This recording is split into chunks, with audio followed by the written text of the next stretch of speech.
Bonjour les Capricornes, soyez les bienvenus pour votre tirage du mois de janvier 2024. Bonne année à vous. Soyez les bienvenus si vous êtes nouveau. N'hésitez pas à me dire si ce type de tirage vous aura convenu ou pas et à liker évidemment si c'est le cas. Comme d'habitude, ne prenez que ce qui résonne et on va passer directement à ce qui vous concerne. Comme ça, on ne perd pas de temps en parlotte. Ah ben voilà, les Capricornes, on a votre carte. C'est votre carte générale de ce mois de janvier et on nous parle de repos. Alors, le repos, ça peut être effectivement un vrai repos. Essayez de peut-être trouver des moments d'accalmie. Ça peut être aussi un repos de peut-être changer un peu votre rythme. Pour ceux qui ont un rythme un peu effréné, ben peut-être qu'il est intéressant pour vous d'équilibrer les choses. Peut-être également que c'est un repos de l'esprit, c'est-à-dire essayer de trouver une espèce de repos intérieur qui va jouer aussi sur votre morale, sur votre corps, etc., etc. On y va, on va en savoir un petit peu plus avec les cartes. Alors évidemment, on va faire un petit bilan de 2023, hein, donc qu'est-ce que vous avez à lâcher de 2023, et on va surtout beaucoup se projeter sur 2024, parce que dès le mois de janvier, vous allez mettre des choses en place qui vont pouvoir se réaliser dans votre année, pendant votre année 2024. Donc on y va. Allez, c'est pour nos Capricornes, là, au mois de janvier 2024 pour nos Capricornes. On nous parle de la perte. Est-ce qu'il y a eu une perte? Est-ce qu'il y a des choses sur lesquelles il y a un deuil à faire? Un lâcher prise? Peut-être que c'est pour ça que vous avez besoin de repos hein, et de stabilité par le repos. Allez, on y va. On y va pour nos Capricornes. Quel est l'élément de l'année dernière hein, à laisser derrière vous, de l'année 2023? Comment créer des intentions en phase avec votre chemin de cette année 2024? Quelle est l'énergie à nourrir pour bien débuter votre année? Quelle est l'action à entreprendre hein, pour mettre en place vos intentions? Quel est le thème qui va se dégager ce mois-ci? Je le mets là. Au niveau professionnel, qu'est-ce que nous avons? Au niveau matériel et au niveau spirituel. Et ensuite, je ferai un tirage évidemment relationnel amoureux. Mais je commence par les généralités. Si ça ne vous intéresse pas les généralités, n'hésitez pas à avancer. Hein, faites comme bon vous semble. Mais là, je vais rajouter des cartes de tarot en plus pour affiner la guidance. Donc, c'est pour nos Capricornes. Ok, ça y est, les cartes, elles sont pas mal. Pour nos Capricornes, sur ce mois de janvier 2024, nos Capricornes, qu'est-ce qu'ils vivent? Qu'est-ce qu'ils traversent, nos Capricornes? Allez, on y va. Hop. Allez, les Capricornes. Quel est l'élément de l'année dernière que vous devez laisser derrière vous? Ok. C'est pas celle-ci. Des fois, je sens des trucs. Voilà, c'est celle-ci. Comment créer des intentions en phase avec votre chemin 2024? Quelle est l'énergie à nourrir pour bien débuter cette année? Il y a eu deux cartes qui sont venues. Quelles sont les actions à entreprendre ou l'action à entreprendre pour mettre en place vos intentions? Quel est le thème qui va se dégager sur ce mois de janvier pour vous? Au niveau professionnel, un élément. Au niveau matériel et au niveau spirituel, il y en a trois. Waouh! Bon, écoutez, quand ça vient comme ça, je prends. Ok, on y va directement. Quel est le thème qui va se dégager ce mois-ci pour vous? Nous avons ici le 6. Donc les amoureux, hein, clairement, qui nous parle beaucoup d'engagement ici, mais le 6 aussi avec les amoureux, c'est le choix du cœur. Or, à côté, on a la décision. Vous voyez ici, on a une décision qui va être assez stratégique, mais en même temps, on a les pièces noires, qui sont sans doute les plus stratèges, et les pièces roses, qui sont peut-être celles qui correspondent au cœur. C'est-à-dire qu'on demande peut-être de calmer un peu Mercure, Mercure qui aurait tendance à vouloir trop réfléchir et finalement à prendre des décisions ce mois-ci qui vont venir depuis votre cœur et qui vont résonner de la bonne façon pour vous. Ok, allez, on avance, on y va. Qu'est-ce que vous devez laisser derrière vous pour pouvoir avancer avec votre cœur? Nous avons la reine de coupe qui est beaucoup dans l'empathie et dans le fait... Ah bah, regardez, à côté, on a l'empathie. Bon, bah voilà. Notre reine, elle est beaucoup dans l'empathie, donc elle se préoccupe assez peu d'elle-même. Alors, ça permet évidemment d'entendre des choses, etc. Mais souvent, ça met dans la position du chien fidèle. Mais finalement, qui s'occupe de nous pendant qu'on s'occupe des autres hein? Donc, en gros, il est temps de vous occuper un peu plus de vous et d'être un peu moins tourné vers les autres sur cette année 2024. Alors, comment créer des intentions en phase avec votre chemin de 2024? On nous parle du 9 de Pentacle, Donc, acceptez la richesse, prenez la richesse, acceptez votre indépendance et la discrimination. Oui, peut-être essayer de... alors, la discrimination nous parle aussi d'acceptation. Vous voyez, ici, il y a une diversité de papillons. Hein. Donc, la transformation va passer par la diversité. Mais il y a aussi cette idée peut-être d'avoir quand même des références qui vont discriminer certaines choses que vous voudriez mettre en place. Ça va vous permettre, je pense, de faire les bons choix. Donc, en gros, laissez-vous guider par ce qui pourrait vous amener de la richesse. Et ça peut être une façon, bien sûr, c'est un peu discriminatoire, je ne sais pas comment on dit, discriminant, de partir du principe que ce qui va guider vos intentions, là, ça va plutôt être les finances. Et en même temps, c'est une façon comme une autre de poser vos premières intentions pour 2024. Même si on vous dit qu'il y a des choix qui doivent être faits avec le cœur, peut-être que vous devez faire des choix avec le cœur en vue de gagner plus d'argent, par exemple, en vue d'investissement, en vue de prise d'indépendance. Donc, c'est une façon, en gros, de guider vos choix et vos projections pour cette année. Quelle est l'énergie à nourrir pour bien débuter cette année pour vous? Nous avons la princesse, donc c'est l'équivalent du valet, hein, le valet d'épée. Donc, qui a des idées nouvelles, qui réfléchit, qui épie, qui essaye de voir un peu plus loin avec sa longue vue, qui essaye de se projeter. Nous avons le valet de denier qui commence à calculer, qui commence à voir, ok, quels sont ses moyens financiers. Et nous avons les secrets. En gros, je pense qu'on vous dit d'abord que l'énergie que vous allez avoir, c'est une énergie un peu de découverte et de... Vous commencez en fait en quelque sorte à prospecter, mais des fois à prospecter vous-même vos moyens, vos idées, vos envies. D'une certaine manière, il y a comme ça le désir d'une clarification et de partir du début, quoi, de vous dire, ok, qu'est-ce que j'ai comme moyen ici, qu'est-ce que j'ai comme idée ici, comment je peux me projeter en quelque sorte. Et on vous dit, l'énergie, en fait, gardez les choses secrètes. Ne dites pas tout. Ne dites pas aux autres les envies que vous avez. Cela ne les concerne pas pour le moment. J'ai l'impression que de manière générale, on vous dit tournez-vous vers vous. Votre repos, arrêtez d'être tout le temps dans l'empathie et d'être gentil tout le temps avec les autres. C'est une qualité, hein, mais passez en premier, quoi. Essayez de passer en premier, vraiment. Et gardez secret peut-être vos intentions et vos projets. Ok. Quelles sont les actions ou quelle est l'action à entreprendre pour mettre en place votre intention?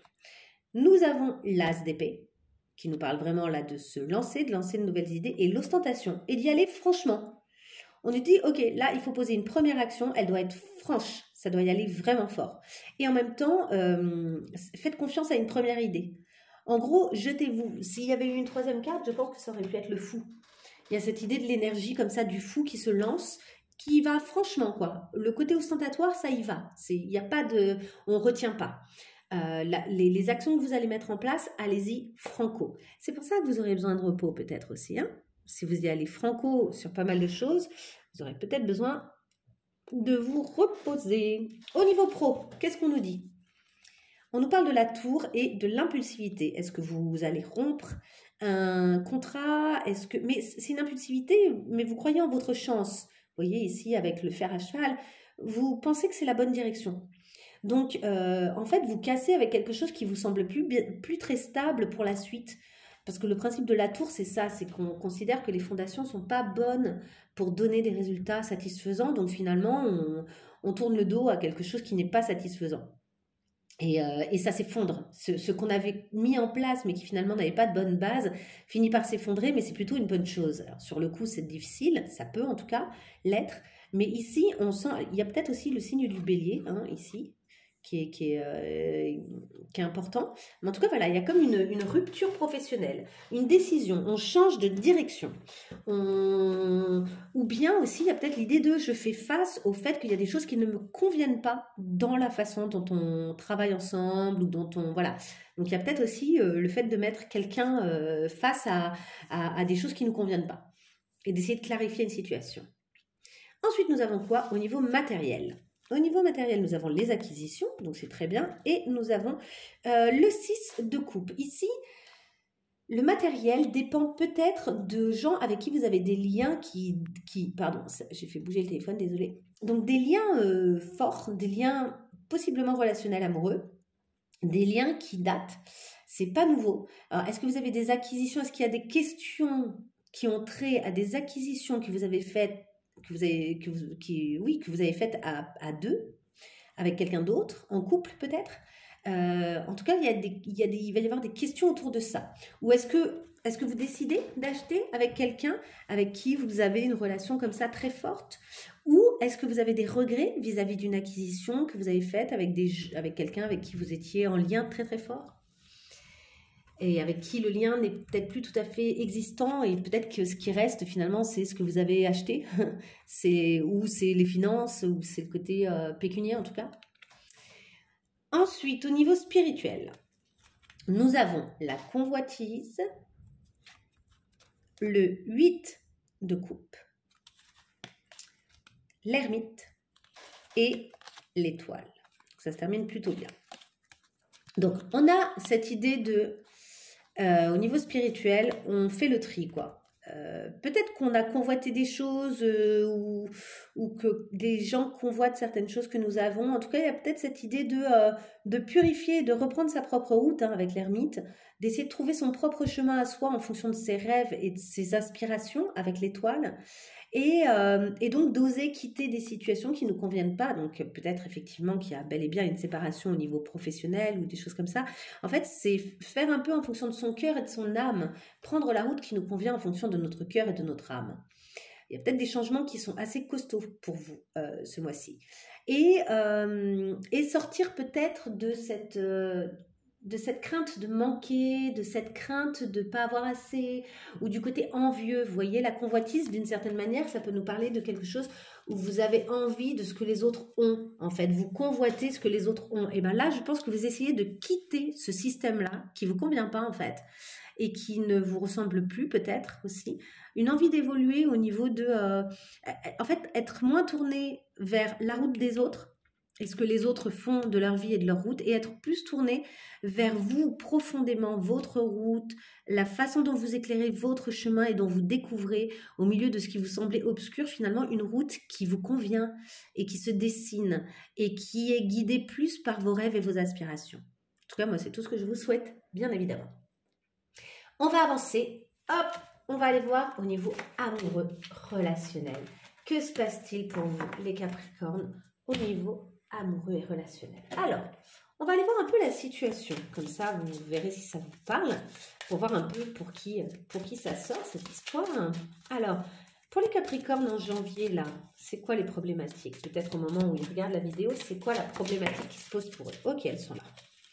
Alors, on a une coupure, elle est sortie énormément. Cette carte est sortie énormément. Je veux dire, il y en a beaucoup des cartes, hein, il y a 77 cartes, hein, c'est les 77 d'Aliaské. Cette carte est sortie beaucoup. Je pense que les gens qui regardent aussi les vidéos en ce moment sont peut-être aussi des gens qui cherchent des réponses sur des séparations, sur des périodes un peu compliquées au niveau relationnel amoureux. Mais ce qui est marrant, c'est qu'à la fois ça sort, à la fois j'ai l'impression qu'il y a des espèces de guérisons qui sont assez jolies. Et là, on peut le voir avec les autres cartes. On a l'été, printemps-été, vous voyez ? Donc la floraison, donc finalement quelque chose qui revient à la vie. Alors est-ce qu'après une rupture, quelque chose revient à la vie, ou est-ce que c'est vous qui vous reconnectez à votre vie personnelle intérieure?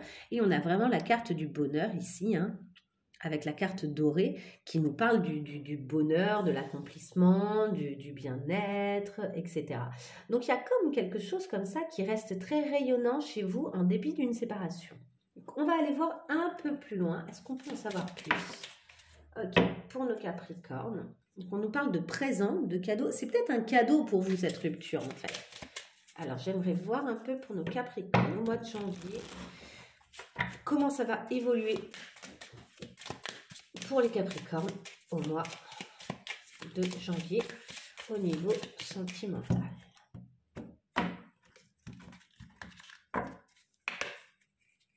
Ok, le sentimental pour nos Capricornes. Très bien.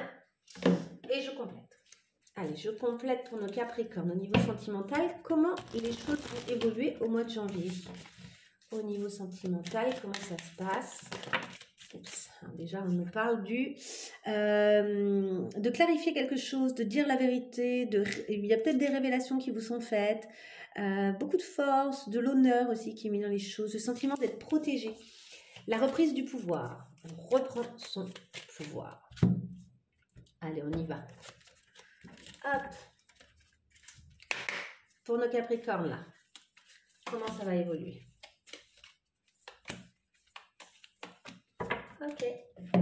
Alors, nos Capricornes, nous avons le temps et le sabotage, alors, la reconstruction, les interrogations, la répétition, les choses qui persistent, le fait de travailler sur quelque chose. Je pense que là, vous prenez le temps de travailler sur quelque chose, de vous reconstruire, de vous occuper de vous, d'être moins dans l'empathie qu'on disait tout à l'heure, là, d'être moins tourné vers les autres et d'être un peu plus, de vous accorder en fait du temps de reconstruction, qui passe notamment probablement par le repos. Le fait de vous reposer, le fait de se reposer, c'est pas nécessairement dormir. Hein. Ça peut être plein de choses. Ça peut être justement refuser d'être constamment le coussin de l'autre, quoi, qui doit accueillir ces moments de doute, etc., etc., et toutes ces réflexions. Non, là, en fait, vous vous occupez un peu plus de vous. Vous êtes un peu moins, soit le punching ball, soit le coussin réconfortant des autres, quoi. Ok, comment ça évolue? Ça évolue peut-être avec un rendez-vous avec quelqu'un avec qui vous sentez qu'il y a une belle loyauté, une belle relation. Ça peut tout à fait être amical. Ça peut être... on parle aussi de quelqu'un de nouveau. Peut-être que quelqu'un de nouveau arrive là dans votre vie au mois de janvier. Et enfin, comment ça continue à évoluer? Il y a des petites turbulences parce que l'amour est là et que ça fait un peu peur. Et oui, du coup, ça crée des turbulences, bien sûr. Parce qu'il y a peut-être un amour inconditionnel. Alors, est-ce que c'est quelqu'un de nouveau avec qui vous ressentez cet amour inconditionnel? Ou est-ce que c'est justement quelqu'un quand même avec qui il y a eu un lien et même s'il y a eu une coupure, c'est pas évident d'arrêter d'aimer quelqu'un. Et donc voilà. Après, on nous parle aussi d'amour de soi. Peut-être que le fait d'avoir de nouvelles rencontres, etc., fait que votre désir de vous occuper de vous et de votre amour de vous connaît un peu des turbulences en fait, parce que c'est moins évident quand on rencontre quelqu'un d'autre. Il y a, et surtout chez les femmes, après il y a certains hommes qui fonctionnent de la même façon, qui sont un peu féminins dans leur énergie, mais beaucoup les femmes, on s'occupe plus de l'autre en fait. L'autre devient une espèce de priorité, la relation devient une espèce de priorité, et finalement on se préoccupe beaucoup moins de soi-même.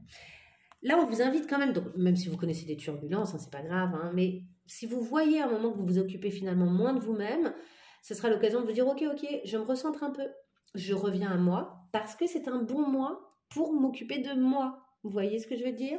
Donc, essayez quand même de revenir bien à vous. Allez, on va tirer une toute dernière carte, une carte conseil pour vous, les Capricornes, pour ce mois de janvier. Est-ce qu'on peut avoir une carte conseil pour les Capricornes sur ce mois de janvier?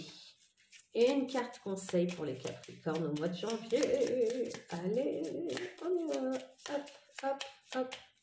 Elle va venir, hein. Elle est là. La romance. Ok, bon, il y a de l'amour dans l'air quand même. Hein. Il y a de la romance en tout cas dans l'air.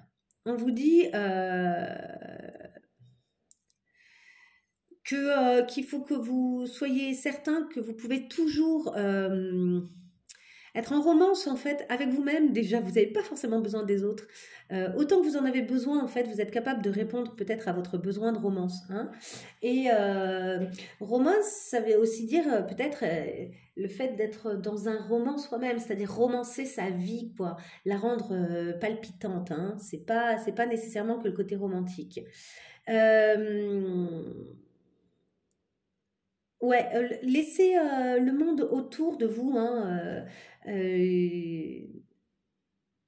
en fait, essayez de le percevoir dans sa beauté et avec plaisir. C'est-à-dire, de nouveau, essayez de romancer les événements, la vie, les choses. Il y a des grands auteurs comme ça qui peuvent écrire 3 pages sur le simple fait d'être tombé sur un rosier dans un jardin. Et c'est juste magnifique, en fait. Parce qu'ils arrivent à romancer quelque chose qui à l'origine était juste, a priori, anodin.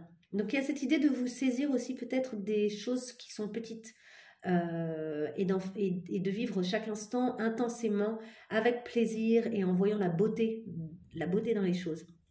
Et on vous dit, explorez votre besoin de romance en cultivant des relations aimantes. Donc, ça peut tout à fait être aussi avec des amis, avec la famille. C'est pas obligé, même au niveau pro, hein. En fait, en tout cas, ce qu'on vous dit, de toute façon, on vous en a parlé depuis le début, hein, de prendre les décisions, de fonctionner depuis votre cœur. Donc, on vous dit, en fait, entourez-vous de gens aimants et qui ont cette même intention, cette même idée, cette même approche de la vie qui va être très reposante pour l'esprit, celle de faire les choses avec amour, et en voyant ce qui est beau dans le monde et dans l'entourage. Ah, vous pouvez tenir un petit carnet de gratitude. Peut-être au mois de janvier, pas forcément toute votre vie, hein, mais au mois de janvier, ça peut peut-être vous faire du bien. Donc en gros, le carnet de gratitude, c'est chaque soir, vous écrivez juste 3 choses pour lesquelles vous avez de la gratitude dans la journée. Mais ça peut être des choses extrêmement anodines. Ça peut être le sourire de telle dame dans le métro. Voilà, une dame m'a souri dans le métro et j'ai trouvé ça très agréable. Et puis ça peut être un tel m'a offert un super cadeau et je m'y attendais pas. Voilà, ça peut être des choses très intenses, ça peut être des choses toutes petites. Et donc vous pouvez l'écrire ça le soir et vous endormir là-dessus. C'est quand même plus agréable de s'endormir avec ce sentiment qu'on a eu de la chance. Et le matin, vous pouvez vous réveiller en vous disant merci par avance de ce qui va m'arriver d'extraordinaire aujourd'hui et du cadeau que je vais recevoir. Et vous verrez que vous recevrez des cadeaux. Et de nouveau, qui pourraient être anodins. Mais en fait, vous arriverez à porter votre focus justement sur ce qui est beau dans votre vie et sur ce qui vous crée du plaisir. Voilà, allez, j'arrête là. Les Capricornes, n'hésitez pas à liker la vidéo, à me laisser un petit message si ça vous a parlé. Et je vous dis à très bientôt pour de nouvelles vidéos et encore bonne année 2024. Au revoir.